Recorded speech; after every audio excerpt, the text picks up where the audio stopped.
Growing up, I remember that it was quite easy to tell which games were retro. A SNES game compared to a PlayStation 2 one was night and day. The graphics, the complexity, the controls, the audio quality, the future is now, old man. Sprites made with scan lines in mind were out of the game. Now it was time for the 3D era. Then the 7th generation of consoles came out and blew everything else out of the water. PlayStation games were now 100% retro. SNES and Genesis games felt like cave paintings, and even the PlayStation 2 games felt really outdated in comparison to what a PS3 and an Xbox 360 could pull off. At this point, everyone speculated how much farther the visual fidelity of games could improve in the following years, with how fast it had evolved in such a short period of time. Well, it didn't improve too much because there was very little room for improvement. Sure, comparing a game that came out in 2007 to one that just came out makes it clear how games have now more detail, better lighting, bigger and more complex worlds. But the improvements aren't as jarring as they were going from the 90s to the 2000s. As a matter of fact, many games from the late 2000s and early 2010s feel relatively modern. So, what is considered a retro game now? There are a couple of different arguments as to what constitutes as a retro game. For a long time, it was safe to say that a game that came out 10 plus years ago was retro. For example, Half-Life 2 came out in 2004 and Donkey Kong Country in 1994. While these games are completely unrelated when talking about the genre and styles, they were both praised for their graphics when they came out. However, when compared to Half-Life 2, Donkey Kong Country definitely looks and feels like a retro game. Look at Metal Gear Solid and Metal Gear Solid 4 for example. These games are merely 10 years apart from each other, yet the leaps in graphical fidelity, camera quality, control optimization and complexity are tremendous. When Metal Gear Solid 4 came out, the first Metal Gear Solid clearly looked like a retro game already. But now, 17 years later, MGS4 still looks and feels like a relatively modern game. And the age argument only gets weirder when you look at which games came out 10 to 15 years ago. Games such as The Witcher 3, Bloodborne, Bioshock Infinite, Far Cry 3, Skyrim, Mass Effect 2 definitely don't feel or look too old for 2025. They might not be as visually polished as more recent games, but it doesn't feel right to call them retro games. Another way to look at it is that the definition of a retro game is tied to which console generation that the games were released in. Each person might have a different idea of how many generations ago a game must have come out to be considered retro.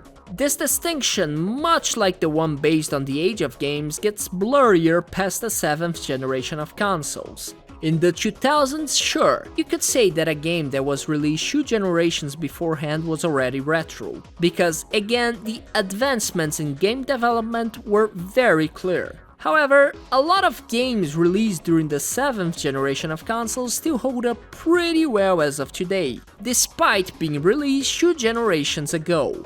And with the way that improvements have slowed down, games in the 10th generation of consoles will probably not do much more than what was already possible in the 8th. So then, some might consider that games released 3 generations ago and before are retro. Others still consider those really fresh and will say that retro games are the ones released 4 generations ago. Some will go even further and consider that only games released 5 generations ago are retro, because after that games began to be all 3D, and to then 3D isn't retro.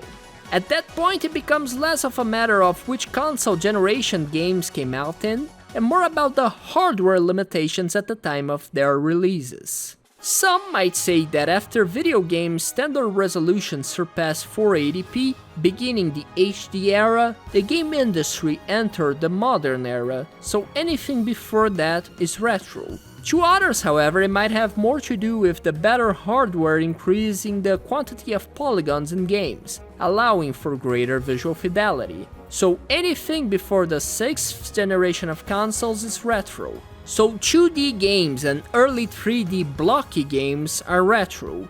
But still, there are people that argue that 3D isn't retro, that the introduction of 3D was the point where the gaming hardware had significantly improved and games went from being a few bytes in size to take hundreds of megabytes and sometimes even entering the 1 gigabyte territory. The argument about hardware mattering, much like the other arguments, ends up depending on individual opinion. How much hardware demand is too much for a game to be considered retro? What about the disk space required? And how many polygons are too much, especially going into a future where characters have more polygons in their assets than entire games? There are too many variables that depend solely on one's perspective. On that note, another way to look at it is that the aesthetic is what makes a game retro. Most people would immediately visualize an 8-bit or 16-bit game when talking about retro games. Others might think about the early blocky 3D. There's even the retro-like subgenre of games, which try to emulate these looks, with some of them achieving considerable success, such as Vampire Survivors. However, as it is evident by the idea that retro likes are a thing, while old games do have a certain aesthetic to them, this element alone is not enough to classify a game as retro. A retro-like game most likely will not play the same and won't have the same limitations as games released in the 80s and 90s. At this point, not only game development has evolved enough to the point where developers will actively try to optimize gameplay and controls, but retro-like developers are not as limited by hardware as early game developers were. Even if, for example, you play a game made in recent years released on the NES, such as Micro Mages, which I cover in this video along with other examples, you will inevitably notice that the game is much smoother and better optimized than games made for NES more than 30 years ago. At this point, the development for retro-like games has been optimized. And for developers that choose to develop for old consoles, the knowledge about these hardware pieces is much more advanced nowadays than it was back then. So while they might look old, they are distinguishably modern. Lastly, to some, the classification of a retro game has to do with its impact. Based on the logic, games such as Pac-Man, Super Mario Bros., Sonic the Hedgehog, Metroid, and Castlevania are retro, as they had significant impact in the game industry and inspired many games that came after them. While it is logical that most people would remember the classics when defining what is a retro game, we have to be fair and not completely ignore the games that belong in the bottomless fecal pits, developed by champions of the Seven Hells, that came to deserve to inflict misery upon unsuspecting players. Whether they were good or not, they are still considered retro. The nerd may have valiantly fought a crusade against the infernal hordes of his arch-nemesis, LJN, but at the end of the day, even their worst games would fit all the previous criteria of what makes a retro game.